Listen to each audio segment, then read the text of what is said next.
Morning बच्चों, कैसे हो सभी लोग। घर पर रहें, सुरक्षित रहें और पढ़ते रहें। अपन एग्रीकल्चर में पढ़ रहे थे 7वां चैप्टर पादपों में पोषक आवश्यक पोषक तत्व, ठीक है। और उसमें अपन बृहद पोषक तत्वों के कार्य पढ़ रहे थे, जिसमें बहुत सारे तत्वों के कार्य अपन पढ़ चुके हैं, ठीक है। तो इसी क्रम में अपन आगे और तत्वों भी पढ़ेंगे, जिनमें पहला आज पढ़ेंगे अपन वेनेडियम के कार्य, ठीक है। वेनेडियम क्या कार्य कर सकता है पादपों में।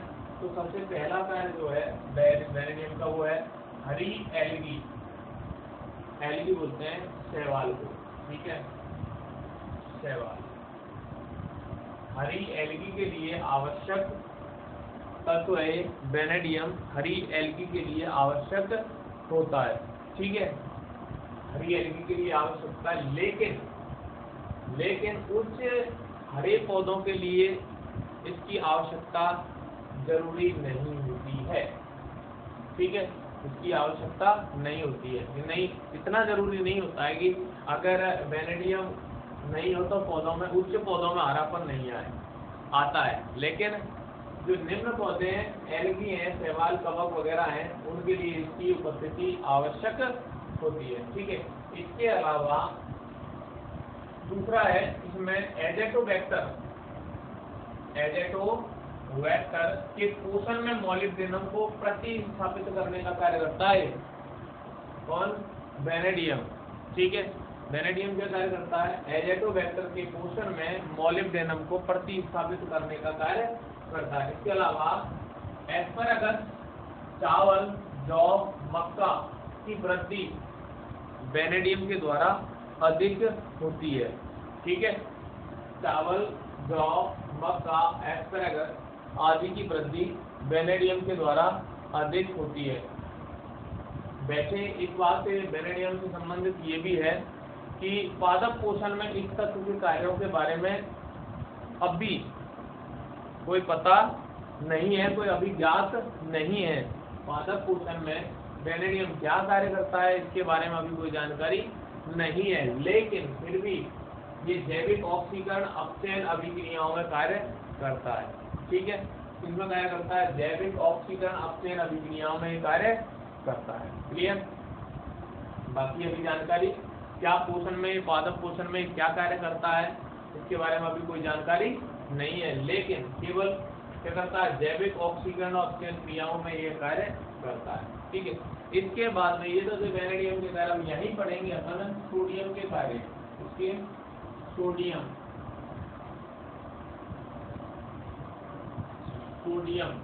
के कार्य, ठीक है। किसके कार्य पढ़ेंगे? सोडियम के कार्य। तो पौधों में सोडियम क्या कार्य करता है? तो देखिए, चुकंदर में सूखे के प्रतिरोध में वृद्धि करने का कार्य करता है। चुकंदर में सूखे के प्रतिरोध में वृद्धि करने का कार्य किसके द्वारा? सोडियम के द्वारा किया जाता है। चुकंदर की जो फल होता है उसमें सूखा न लगे, उसका प्रतिरोध करे सूखे का, तो उसमें ये वृद्धि करने का कार्य करता है। दूसरा इसका महत्वपूर्ण कार्य है पौधों द्वारा जल ग्रहण करने का कार्य। पौधों के द्वारा जल को ग्रहण करने का कार्य भी किसके द्वारा? सोडियम के द्वारा किया जाता है। यहाँ पर जब आप पढ़ेंगे सोडियम पोटेशियम पंप होता है, पंप, ठीक है। तो उसके द्वारा ये जल ग्रहण करने का कार्य करते हैं। साथ में सोडियम कोशिका स्थिति और पौधे की मेटाबॉलिज्म को भी प्रभावित करता है। कोशिका स्थिति एवं पौधे की मेटाबॉलिज्म को प्रभावित करने का कार्य करता है कौन? Sodium, clear. इसके अलावा ऑक्जेलिक अम्ल के संचयन में, ऑक्जेलिक अम्ल का संचयन करने का भी कार्य सोडियम के द्वारा किया जाता है। ऑक्जेलिक अम्ल का संचयन भी सोडियम के द्वारा किया जाता है। साथ में देखिए एक और बहुत बेहतरीन पॉइंट है ये स्टोमेटा को खोलने में सहायक। स्टोमेटा जानते हो आप? स्टोमेटा पत्तियों में छोटे छोटे छिद्र होते हैं जिन्हें रंध्र कहते हैं। तो रंध्र को ही क्या बोलते हैं? स्टोमेटा। जो वाष्पोत्सर्जन क्रिया किससे होती है पौधों में? इन रंध्रों की सहायता से ही होती है।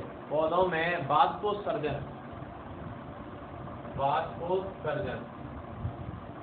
की क्रिया किसके द्वारा होती है? इन रंध्रों के द्वारा होती है। रंध्रों को क्या बोलते हैं? स्टोमेटा। तो इन रंध्रों को खोलने का कार्य कौन करता है? सोडियम। ठीक है, आपने देखा होगा पत्तियों की सतह पर पानी की छोटी छोटी बूंदें मिलती हैं, इसका मतलब क्या है? उन रंध्रों से ही पानी की बूंदें बाहर निकलती हैं।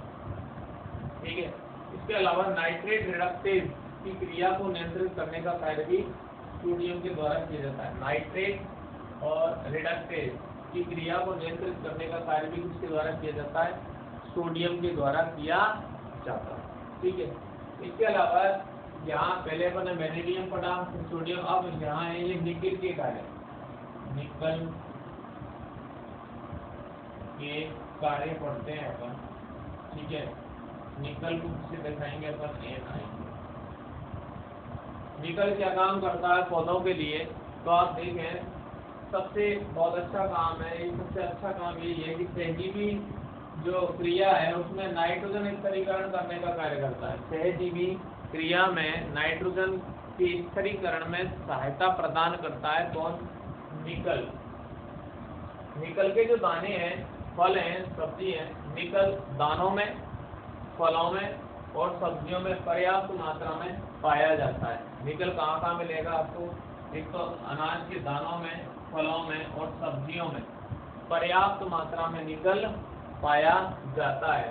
ठीक है, इसके अलावा पौधों को निकल की आवश्यकता मृदा से पूर्ण हो जाती है। पौधों में जो निकल की आवश्यकता होती है वो किससे पूर्ण हो जाती है? मृदा से, मिट्टी से ही पूर्ण, अपने आप ही पूरी हो जाती है। इसके लिए अलग से निकल युक्त उर्वरक की आवश्यकता ज़्यादा नहीं होती है। ठीक है, वो कहाँ से पूरी हो जाती है? मिट्टी से पूरी हो जाती है, मृदा से निकल की आवश्यकता पूरी हो जाती है। ठीक है, इसके अलावा ऐसे यौगिक जो मनुष्य में हृदय, लीवर और गुर्दे के लिए आवश्यक होते हैं, ऐसे यौगिक जो मनुष्य के हृदय, लीवर और गुर्दे के लिए, मतलब ये कहते हैं कि हार्ट, लीवर और किडनी के लिए आवश्यक होते हैं, उनका उपापचय निकल के द्वारा किया जाता है। ठीक है, इसके अलावा निकल का एक और अच्छा कार्य है कि विशेष रूप से हार्मोन, लिपिड और कोशिका भित्ति निर्माण की क्रियाओं का संचालन करता है। किस का? हार्मोन, लिपिड और कोशिका भित्ति निर्माण की क्रियाओं का संचालन किसके द्वारा किया जाता है? तो वो है निकल के द्वारा ये सभी कार्य किए जाते हैं। ठीक है, अब यहाँ पर एक एलिमेंट और है जिसके कार्यों के बारे में अपने को जानना है और पढ़ना है, समझना है। ठीक है, वो एलिमेंट कौन सा है? तो वो है सिलिकॉन। कौन सा रह गया? एक सिलिकॉन के कार्य, सिलिकॉन, Si मैं लिख दिया अपन, सिलिकॉन, Si के कार्य। सिलिकॉन पौधों में क्या क्या कार्य करता है? तो सिलिका पादप कोशिका की भित्ति की संरचना बनाने का कार्य करती है। सिलिका क्या करती है? पादप कोशिका भित्ति, पादप कोशिका भित्ति की संरचना निर्माण में कौन काम आता है? Silicon, silica. ठीक है, इसके अलावा ये जो सिलिकॉन है मुख्य रूप से एपिडर्मल तथा वास्कुलर ऊतकों को शक्ति प्रदान करता है। एपिडर्मल प्लस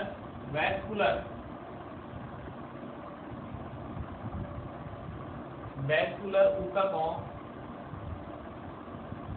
को शक्ति प्रदान करने का कार्य करता है। ठीक है, पादप कोशिका भित्ति की संरचना के निर्माण में सहायक होता है सिलिका। ठीक है, और एपिडर्मल तथा वैस्कुलर ऊतकों को शक्ति प्रदान करने का कार्य किसके द्वारा किया जाता है? सिलिका के द्वारा किया जाता है। कोशिका में जल हानि को रोकने का कार्य भी कौन करता है? सिलिकॉन करता है। तथा कवकों के संक्रमण से रक्षा करता है। तो यहाँ कोशिका को जल हानि से रोकता है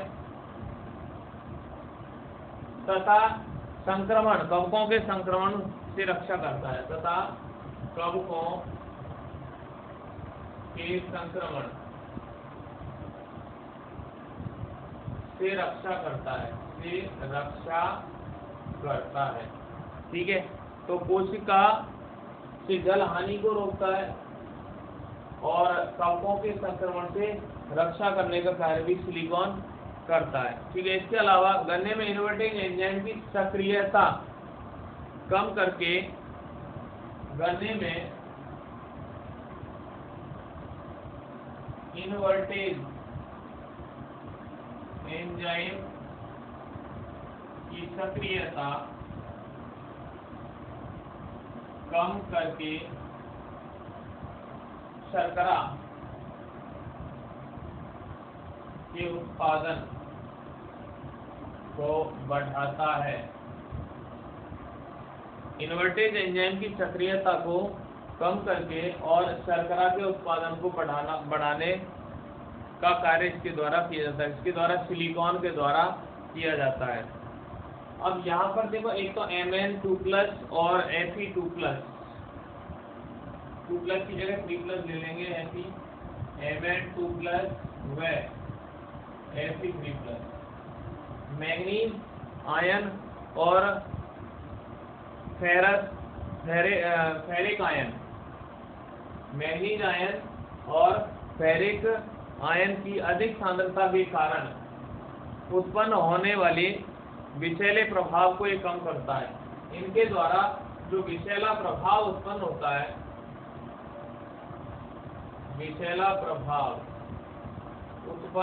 है, उसे सिलिकॉन द्वारा कम किया जाता है। ठीक है, तो मैग्नीशियम आयन और फेरिक आयनों की अधिक सांद्रता से विषैला प्रभाव उत्पन्न होता है और उस विषैले प्रभाव को सिलिकॉन के द्वारा कम किया जाता है। इसके अलावा एक और महत्वपूर्ण कार्य धान, जो सिलिकॉन होता है वो धान की उपज को बढ़ाने का कार्य करता है। ठीक है, तो सबसे महत्वपूर्ण कार्य यही है, धान की उपज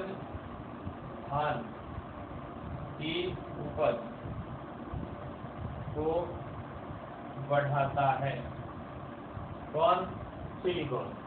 तो ये बहुत सारे एलिमेंट थे जिनके पादप पोषक तत्वों के रूप में कार्य, क्या क्या कार्य पादपों में करते हैं। ठीक है,